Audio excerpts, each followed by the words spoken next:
In romantic relationships, avoidant attachment style and narcissistic personality tend to behave in very similar ways.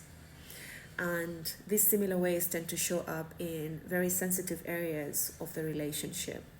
Sensitive areas such as power and control, closeness and intimacy, conflict and vulnerability.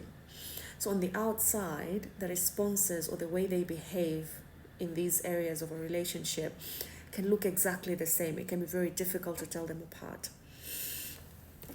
Now, to build perspective, narcissistic personality and avoidant attachment tend to occur predominantly in men. So we're likely to see more of these traits in men than in women. And so women are likely to complain that their male partners are narcissistic, when in fact they might just have an avoidant attachment. And one quick way to collect evidence on whether or not the person is narcissistic or avoidant is to look at their past history with their past partners. And you'll realize that if they had a partner in the past, perhaps with a secure attachment, then they didn't show these narcissistic traits. They were in a secure relationship. But perhaps now that they've got into a relationship with maybe a partner who has an anxious attachment, so the avoidant is more visible, which to the anxious person sees it as narcissistic tendencies or traits. Again, to build perspective on why it can be difficult, we go back to the origin or where it started, where it may have started. And this is where we form attachment for the first time. We form attachment in our first year of life with our primary caregiver, whether that is your mom, your dad, an aunt, or whoever. So, attachment, by definition, is the relationship that we form with our caregiver based on how they meet our needs. So in your first year of life, your way of communicating is crying when you're uncomfortable or being playful when you're happy. So the way that your caregiver meets those needs is how you're going to form your first attachment with that caregiver. So typically for people with avoidant attachment and people with narcissistic traits or personality tend to have had their early childhood experiences with a caregiver who was avoidant, a caregiver who did not respond to their needs, either timely or at all. And so both of them experience an avoidant caregiver, an unresponsive caregiver, but they form different interpretations of what happens to them. And maybe they carry these interpretations to adulthood. So an avoidant person, based on what was happening to them, they decided, either consciously or unconsciously, that they are never going to put themselves in a position where they're going to depend on someone else. And so they developed what we call a heightened sense of independence. It's not that they like to be independent, it's just that there's no other option.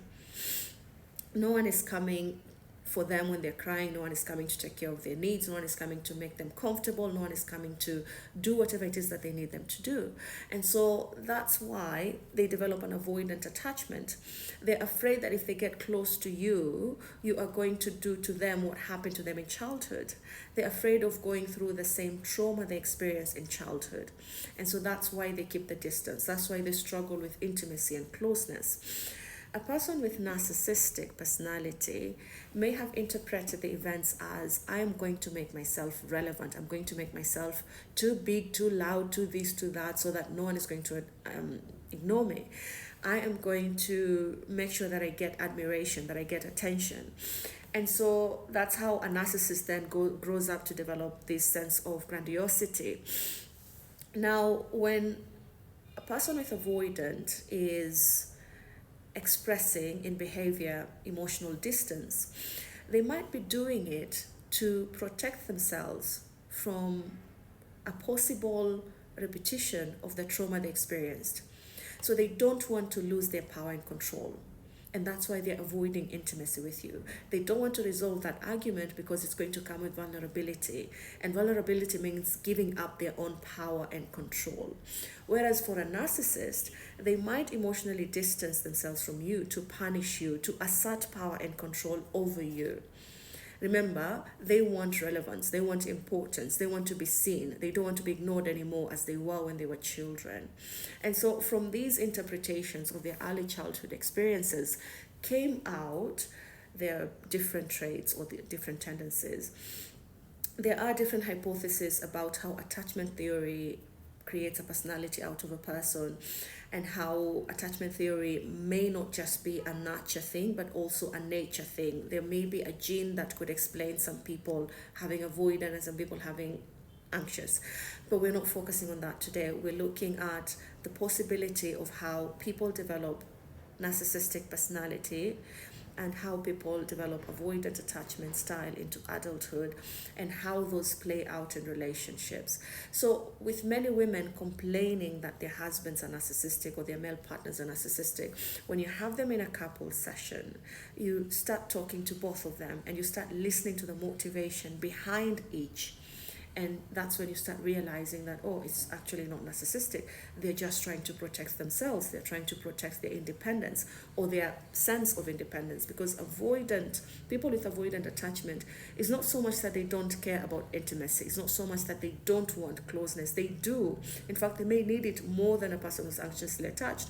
But they're too afraid to go back to that situation of vulnerability that they were in.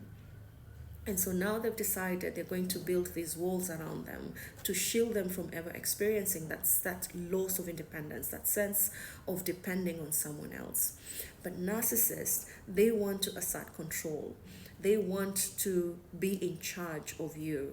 They want that sense of admiration, that sense of power over another person.